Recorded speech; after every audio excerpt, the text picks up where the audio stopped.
Well, Dr. Clark here again, and today I'm going to demo out how to use a mist net and band a bird. So currently I have a mist net set up right here, and you can see that there's a bird actually captured in the net. I'll get that bird out in just a second, but a mist net is set up on long poles, like you can see here, okay, and then you can see the netting here that goes, that's part of the mist net. Now, the way mist nets work is that there's a like a lead line sitting here, okay, and that makes a pocket of this finer mist net. Oh, maybe I won't get that bird. He just broke free of my net.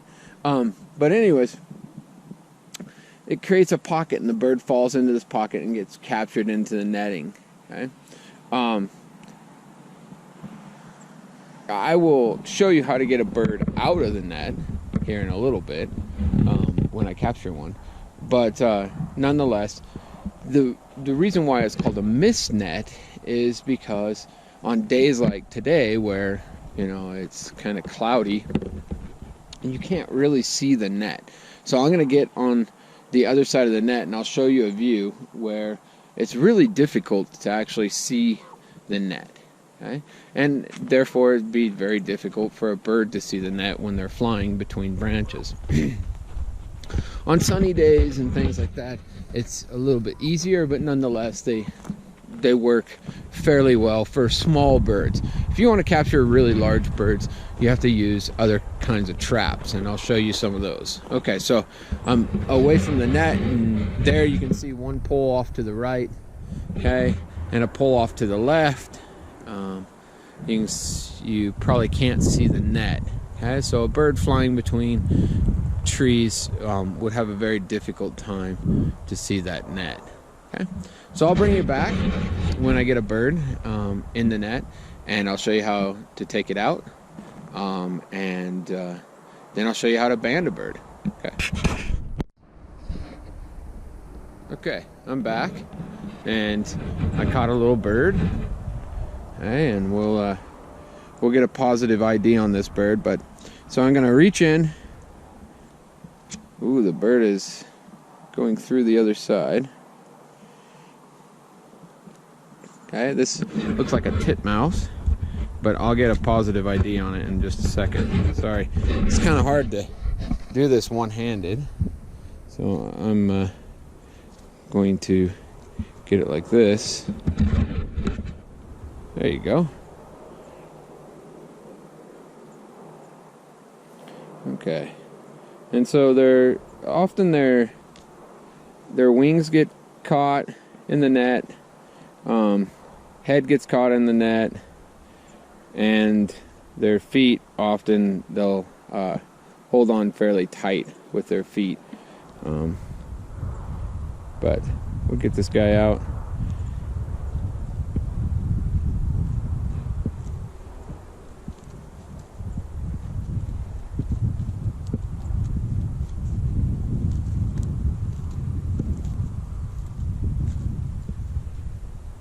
Okay, I'm sorry.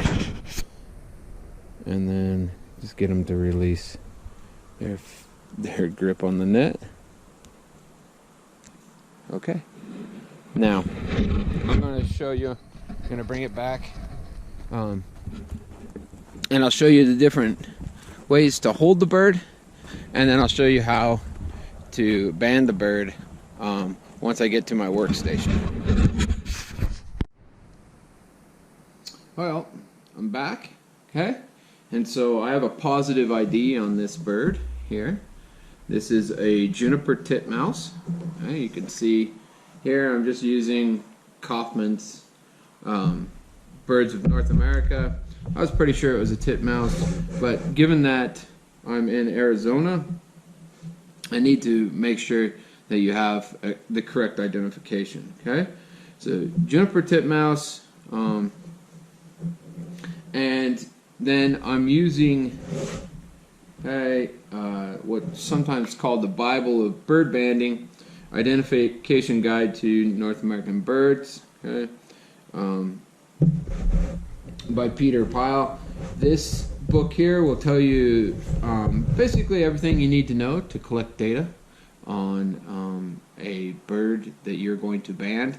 Tells you the band size, tells you how to sex the individuals, whatnot, for a given species. Okay, so I've already looked up juniper titmouse, okay, Borealis ridgwayi, and its band size is a 1. Okay, so when I come back, because I'm working alone, I'll show you how to put a band on, and some of the other data that I like to collect on birds. Now, it's not necessary. Okay, for banding data, you need things like the band number. First of all, you need to know that. The AOU code, which is a 4-letter code for a given species. In the case of juniper titmouse, it's JUTI. Okay, 2 words, juniper titmouse. So you use the first 2 letters of juniper and the first 2 letters of titmouse, and that's how you get your AOU code. Okay, and that's the case for most birds. Some are a little bit strange, but most birds, it's just, if it's a single word for their common name, then it's the first 4 letters. If it's 2 words for their common name, then it's the first 2 letters in the first word, second 2 letters in the other word. And there's lots of situations where it's a little bit different. And hopefully I'll catch a few more birds and I'll show you maybe some different AOU codes. Okay, then you would need to know the banding status. So is this a hatch year, after hatch year, is it adult bird, juvenile, that kind of thing. The sex of the individual, if it's possible to sex the individual, given that it's in the fall, sometimes plumage doesn't allow you to sex the individual anymore. The age of the individual would just be whether or not it's a juvenile or adult. Okay, and then I like to collect other data for my personal data collection, or for personal research, where I collect the mass and the width of the bill. I collect the length of the tarsus, the wing chord of the bird, and then if I'm really doing research on a given species, then I'll take some glucose numbers, some heterophil lymphocyte ratios, ectoparasite stuff, because I'm interested in the effects of parasites on birds and other organisms. So that information I'd take at a later date if I was interested in the bird. Right now I'm not studying titmouse, so I'm just going to collect the data that's needed as a bander to put that into the banding software and have that data available for other banders that might catch the bird, or other researchers, or just mom and pops that might read the band at their bird feeder, okay, and then they can provide that data. All right, so when I come back, I'm going to show you how to put a band on, and then I'll show you probably how to collect some of that other data. Okay, so before I go though, this is typically called the banding pose. You can see the bird's head is in between my middle finger and my pointing finger, okay, and its feet are kind of loose, so you can put the band on the foot. Okay, the wings are cupped in the hand, so the wings are not flapping around, and the bird is secure. Okay, when I release the bird, I'll show you another pose, which we call the photographer pose. Now, with a titmouse, you can see the bill there; it's kind of sharp. Okay? I highly suggest not using a photography pose on birds that eat hard seeds, okay, like titmice. I'll show you it, but she will probably peck me, and it might cause some blood. But at any rate, before you hold a bird in a photography pose, you probably need to know what you're doing. So when I come back, again, I'll put the band on, take some data, and then we'll release this bird. Hi all, I'm back. Okay. So I still have juniper titmouse in a banding pose. Okay. You can see here, these are called banding pliers. Okay. And you can see that there's a little post here, and I have a band on it. Okay. And again, it's a size 1 band, but these little posts here, I'll show you a different pair of pliers. These little posts are unique to banding pliers in that you can put the band on there and then spread the pliers, and that spreads the band for you.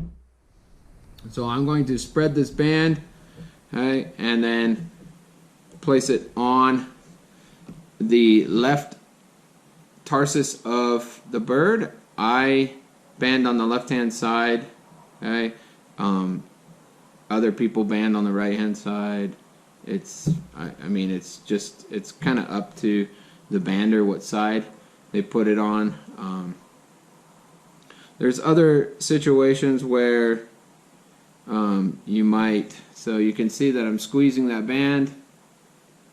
Okay, we want it to be uniform, squeezed nice around the tarsus of the bird, not pinched over, clean, so then it can roll up and down the leg of the bird. Okay, and that bird is banded.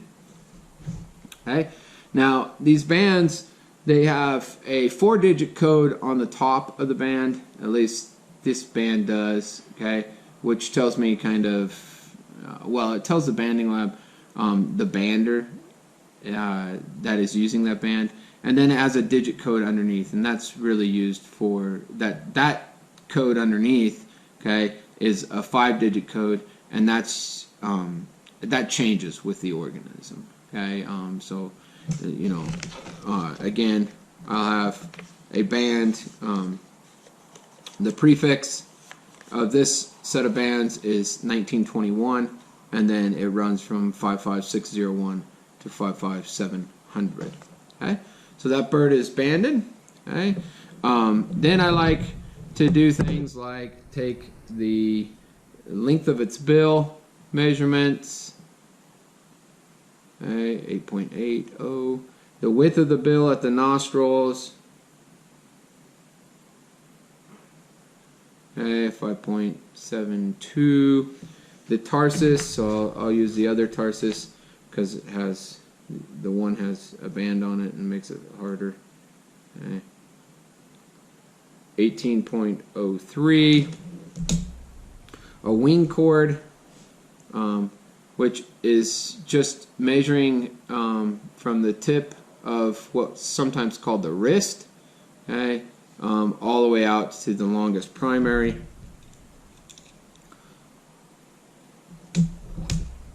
Tell you, it's easier to do this when you have other people. 65.45, and then the mass of the organism. Okay, and that's all the data that I'm going to take on this bird. Okay, and now I'm going to release this bird. Okay, so it can be free. Okay, but before I do that, I want to show you one more, I guess, pose, and I don't know how I'm going to do this very well, so I'm going to put the camera in a tree. Sorry about that. Okay, and then I'm going to hold this bird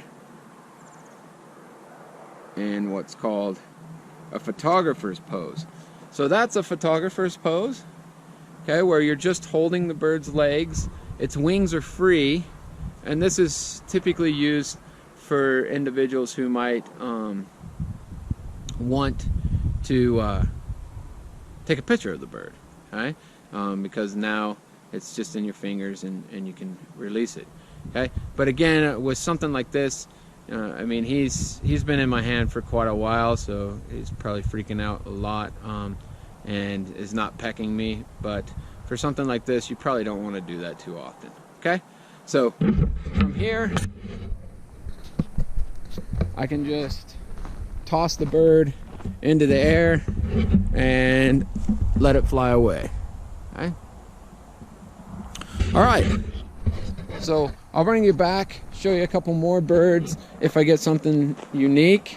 Otherwise, now you know how to misnet a bird and band a bird. Again, I have to preface this, okay? You need to have a banding permit in order to band birds, okay?